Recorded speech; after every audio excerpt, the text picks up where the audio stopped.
move on, because there's another story in town. The Metropolitan Police officers are facing criticism, two of them, for not acknowledging Hezbollah as a terrorist organisation during a pro-Palestinian protest. Now, there's a viral video that's been going around showing officers telling a spectator that Hezbollah's status is just a matter of opinion. So it's a matter of opinion whether Hezbollah is a terrorist organisation. Let's watch.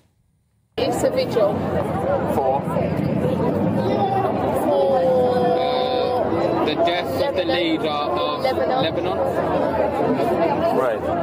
Leader of Lebanon or leader of Hezbollah? Hezbollah, that's it. That's right. I'm not Hezbollah. Sorry, I don't take a lot of political interest because I'm not allowed to. But yeah, Hezbollah. So they were mourning leader of terrorist organization. Your opinion is up to you. Well, Hezbollah is legally a terrorist organization. Again, so your opinion is your opinion. No, it's not my opinion. It's opinion of the government. Okay, well, we're not allowed to take opinions. Yeah. OK, so they were at a vigil for the former leader, late leader, of Hezbollah, the terrorist organisation, and the police officers clearly had no idea why they were there, what was going on, who Hezbollah is, and can they really police if they don't have that basic information? Well, this is what the Metropolitan Police have said in response. The proscribed status of Hezbollah, Hamas and other groups is included in the briefings given to officers deployed to police-related events. But we recognise this video shows that we need to do more to make sure the details of those briefings are fully understood. You can say that again. OK, let's cross over now to former Detective Superintendent at Scotland Yard, Shabnam Chowdhury. Shabnam, what's your view on this? To me, it shows two Met police officers who are completely out of their depth.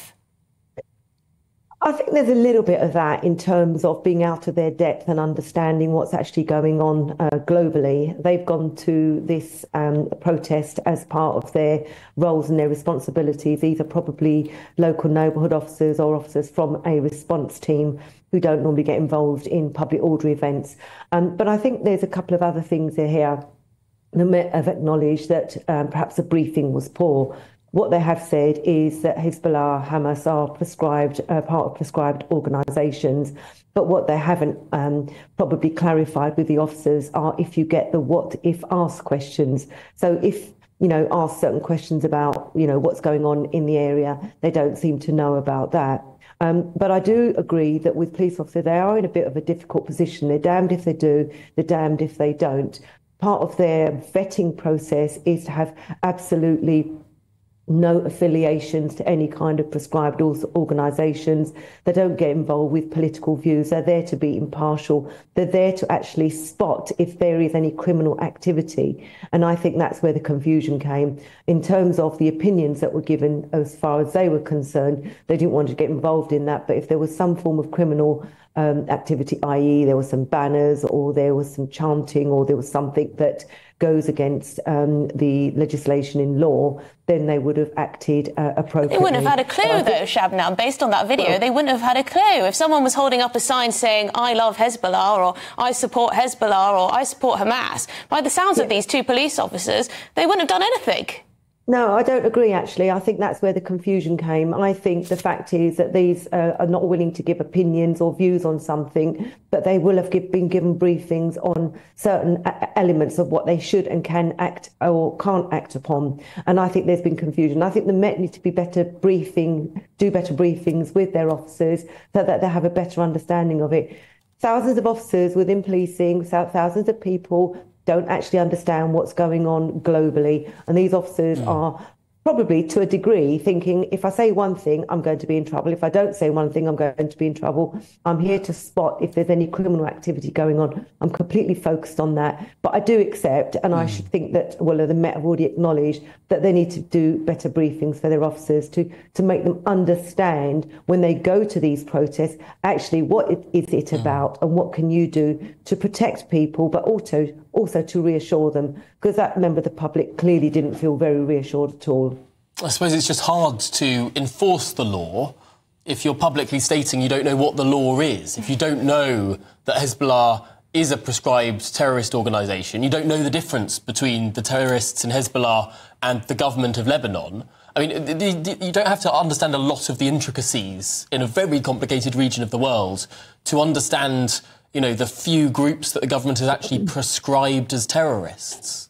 I agree, but what I'm saying to you is that they don't necessarily know what the political status is in what's going on. But what I'm saying is they've been given strict instructions or direct type of briefings that have been miscommunicated or that they didn't understand them, and that they do need to learn to understand those situations better, particularly when they're going into these protests, because they're week in, week out, whatever type of protest it is, whether it's just Stop All or something else. But there needs to be clearer briefings for the officers. They need to have a better knowledge and understanding of what they're actually there for. But I do feel for the officers to a certain degree, because I think that they are in a really difficult position when it comes to giving an opinion, or whether it comes to giving a view. If it was me, I would have probably said, I'm aware that they're a proscribed organisation, but I have no view on it either way. But that's not necessarily what they were told in the what if asked questions.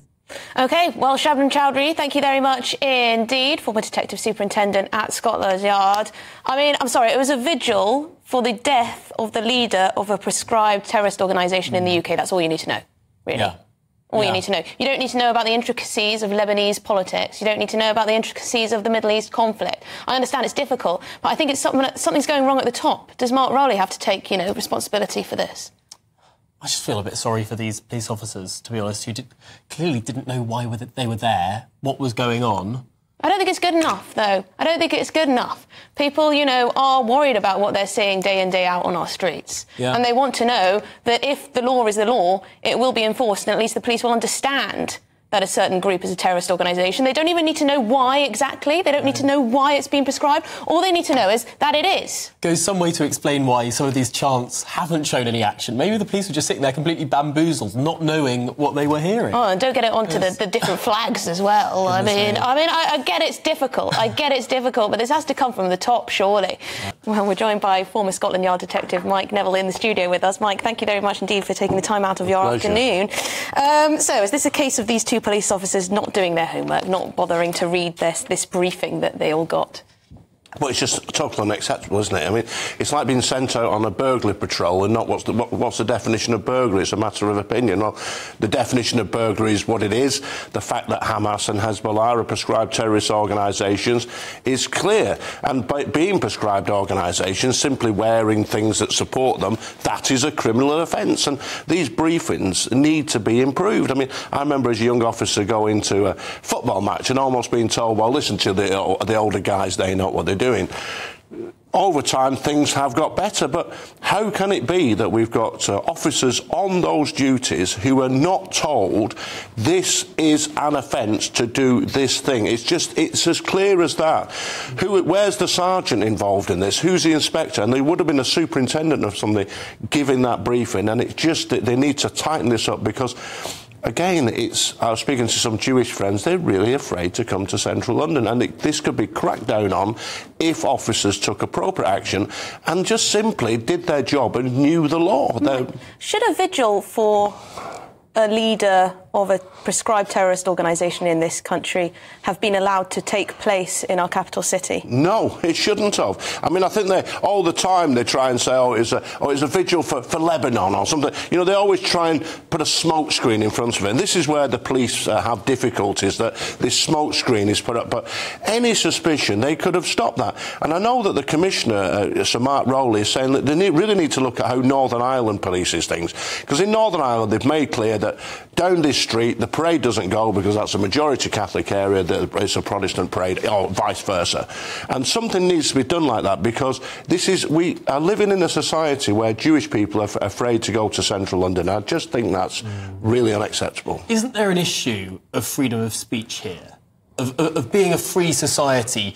Should you not be able to go out and hold a vigil for the most heinous things? Should you not be able to commemorate the loss of Osama bin Laden? I mean, obviously none of us would agree with the people doing that, But surely we'd support their right to be... Well, it would seem not. You know, if you look at the Terrorist Act of 2000, it makes it clear that to profess support for any proscribed organisation, which Hezbollah and Hamas are, and to encourage others to do so is an offence. To wear badges or emblems or any clothing which suggests that reasonable grounds that you are a supporter is an offence. To post things on social media or publish them showing support is an offence. So there's a limit to where free speech goes. You cannot walk down the street saying Hezbollah are wonderful, I support them. That is a crime, and that's the end of it. You'd have to argue for a change in the law if you wanted there to be freedom of speech in this case, because... But I suppose there is an issue, though, that we have seen the police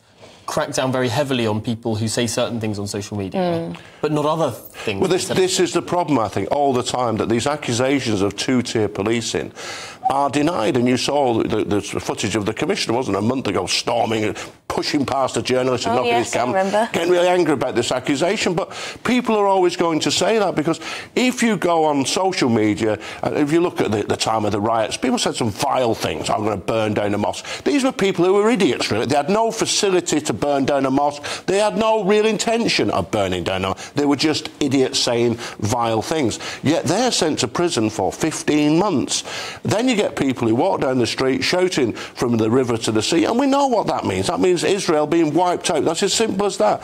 People saying things which are crimes under the Terrorism Act, and then the police do not take action. And this is where things need to change, that people need to be policed in the same way. Just lastly, do you have sympathy with some of these police officers? Extremely difficult to get things right when it involves foreign conflicts, religious elements, racial elements, very tricky. Well, it isn't in the sense that this isn't tricky, in the sense there's a government piece of legislation that's saying supporting Hamas and Hezbollah is an offence. You know, there's no sort of debate, oh, it's not time, well, I'm a Roman Catholic, you're a Protestant, so we'll disagree about that. It isn't like that. It is on a piece of paper, this organisation is prescribed, and if you do these things, like support it, wear T-shirts or whatever, that's a crime. These are basic things that the police have to get right, and the briefings, the supervising officers should be the one who are absolutely saying this is what it is. Well, strong stuff. Mike Neville, it should be black and white here. It's a proscribed terror organisation. Ergo, if you show support for it, well, firstly, the police should know that it is. That would be a good start. Mike Neville, thank you very much indeed. Former Scotland Yard detective, great to have you on the show.